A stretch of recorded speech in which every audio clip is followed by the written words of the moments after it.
Have you ever felt left out because you don't drink alcohol?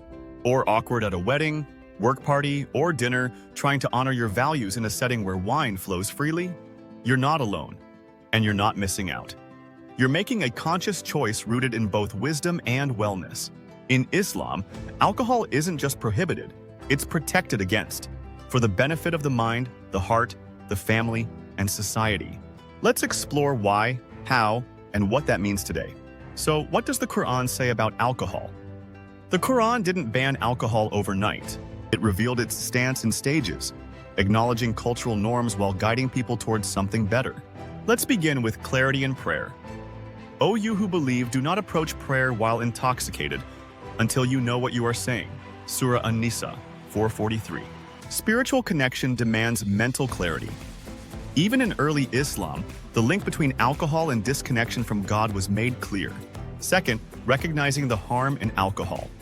They ask you about wine and gambling, say, in them is great sin and some benefit for people, but their sin is greater than their benefit. Surah Al-Baqarah 2:19. The Qur'an acknowledges alcohol's benefits, but warns the harm outweighs it. Lastly, the complete prohibition of alcohol.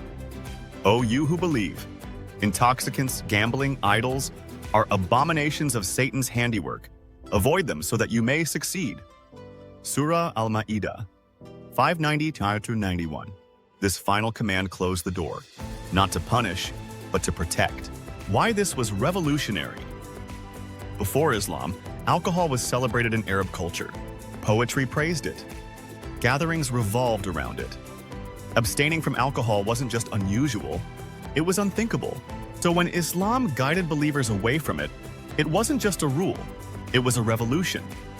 It challenged a social norm to create space for something more conscious. Why do Muslims avoid alcohol?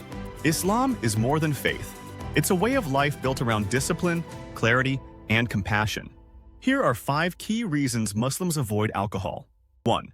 Alcohol disrupts prayer. 5 times a day, Muslims stand before God. Alcohol clouds the mind and breaks the connection. 2. It's addictive. Modern science agrees. Alcohol is habit-forming and toxic in large amounts. 3. It clouds judgment. Islam honors intellect and moral awareness. Alcohol removes filters, leading to decisions made in regret, not wisdom. 4. It leads to spiritual forgetfulness. Alcohol draws people away from prayer, remembrance, and personal growth. 5. It leads to harm. The Prophet said, whoever drinks it, his prayers will not be accepted for 40 days. Alcohol fuels crime, domestic violence, broken families. Islam eliminates the root before the fruit turns sour. Modern science confirms the wisdom.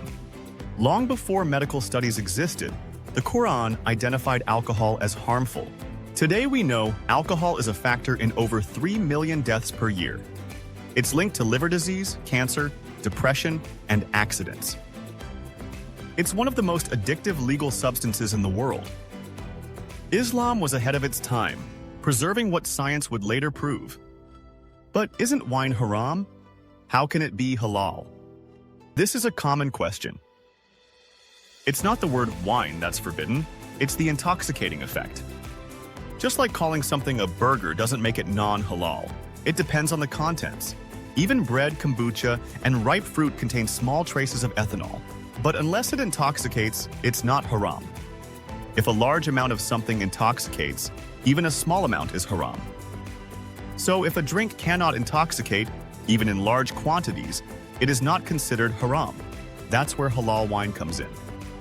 How halal wine is made. At Halal Wine Cellar, we carry both dealcoholized wines and never fermented wines. Here's how they work. Grapes are harvested.